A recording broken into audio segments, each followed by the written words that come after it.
Hipokratova prisega. Z njo se zdravniki zavežejo, da bodo branili etične standarde poklica in delovali v dobro bolnika.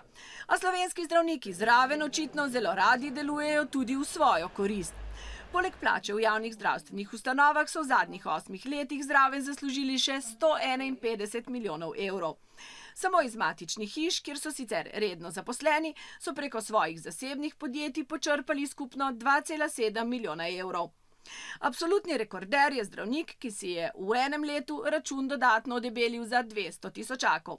Med dvoživkami, ki dopoldne redno delajo v javni ustanovi, popoldne pa v zasebnih praksah, daleč prednjačijo zdravniki. Sledijo jim zobozdravniki, ortodonti in psihologi.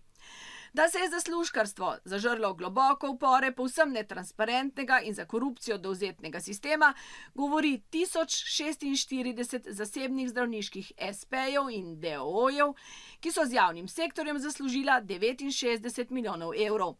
Večino z bolnišnicami in zdravstvenimi domovi, kar 55 milijonov. Največ zdravstvenih delavcev popoldancev je bilo redno zaposlenih v ljubljanskem kliničnem centru, na medicinski fakulteti in v zdravstvenih domovih Maribor, Koper in Nova Gorica. Zaslužkarski zneski so samo vrh ledene gore.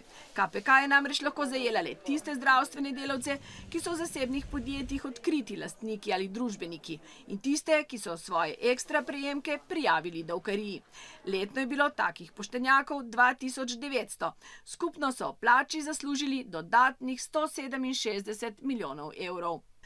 Kot ugotavlja KPK, pa zdravniki niso le zaslužkarji, pač pa množično in že dolgo tudi kršijo pravila igre. Kar polovica zdravnikov, redno zaposlenih v 16 javnih bolnišnicah in so hkrati preko svojih podjetij ali najemnih pogodb delali v ambulantah slovenskih zdravilišč, namreč ni imela obveznega soglasja Ministrstva za zdravje. In je tudi ni sile, ki bi jih prisilila k spoštovanju zakonov. Zakonodaja pušča na vse strani. Upravnih inšpekcijskih nadzorov ali ni bilo, ali so bili neučinkoviti, sveti zavodov ne opravljajo svoje vloge.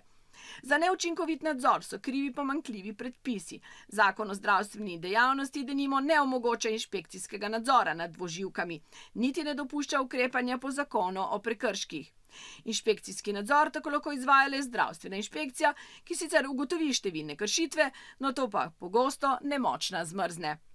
Zdravstveni sistem je popolnoma netransparenten in zato pravi humus za nepregledna zaposlovanja, zaslužkarstvo in korupcijo. Zato KPK, Ministrstvo za zdravje, vladi in državnemu zboru predlaga, naj razmislijo, da bi postopno prepovedali malo javno, malo zasebno delo zdravnikov.